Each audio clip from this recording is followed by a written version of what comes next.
CV Sreeraman മലയാളത്തിലെ പ്രമുഖ ചെറുകഥാകൃത്തും നോവലിസ്റ്റുമാണ് CV Sreeraman. 1931 അദ്ദേഹത്തിൻ്റെ ജനനം.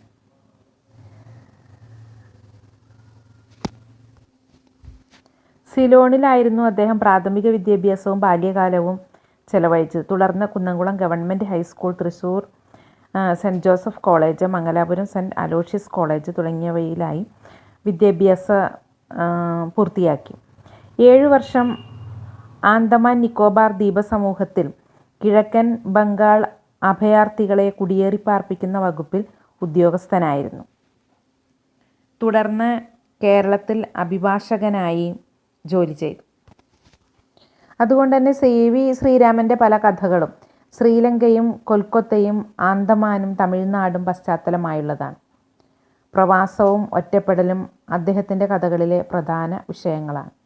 എങ്കിലും ഓരോ കഥയും വ്യത്യസ്തമാക്കാൻ അദ്ദേഹത്തിന് കഴിഞ്ഞിട്ടുണ്ട്. മലയാളത്തിലെ പ്രമുഖ സംവിധായകരായ G. അരവിന്ദൻ, TV ചന്ദ്രൻ എന്നിവർ ശ്രീരാമൻ്റെ കഥകൾക്ക് ചലച്ചിത്ര ആവിഷ്കാരം നൽകിയിട്ടുണ്ട്. അതായത് വാസ്തുഹാര, ചിദംബരം, പുരുഷാർത്ഥം, പൊന്തന്മാട തുടങ്ങിയിട്ടുള്ള സിനിമകൾ. ഇംഗ്ലീഷിലും ജർമ്മനിയിലും നിരവധി ഇന്ത്യൻ ഭാഷകളിലും അദ്ദേഹത്തിൻ്റെ രചനകൾ വിവർത്തനം ചെയ്തിട്ടുണ്ട്.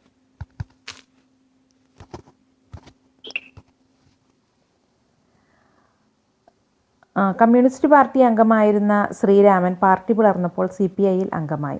12 വർഷം പോർക്കുളം ഗ്രാമപഞ്ചായത്ത്, ചൊവ്വന്നൂർ ബ്ലോക്ക് പഞ്ചായത്ത് എന്നിവിടങ്ങളിലെ അധ്യക്ഷനായി പ്രവർത്തിച്ചു.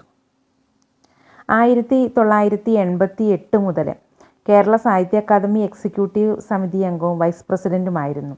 കേന്ദ്ര സാഹിത്യ അക്കാദമി അംഗമായും പ്രവർത്തിച്ചിട്ടുണ്ട്. സജീവ രാഷ്ട്രീയ പ്രവർത്തനം നല്ല സാഹിത്യ സൃഷ്ടിയുടെ പിറവിക്ക് തടസ്സമാകുന്നില്ലെന്ന് അദ്ദേഹം തെളിയിച്ചു.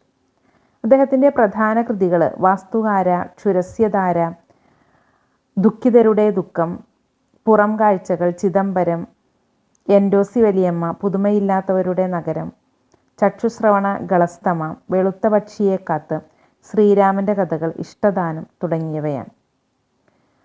അബുദാബി ശക്തി അവാർഡ്, കേന്ദ്ര സാഹിത്യ അക്കാദമി അവാർഡ്, കേരള സംസ്ഥാന ചലച്ചിത്ര അവാർഡ്, രാഷ്ട്രപതിയുടെ സുവർണ മയൂരം എന്നിവ ഇദ്ദേഹത്തിന് ലഭിച്ചിട്ടുണ്ട്.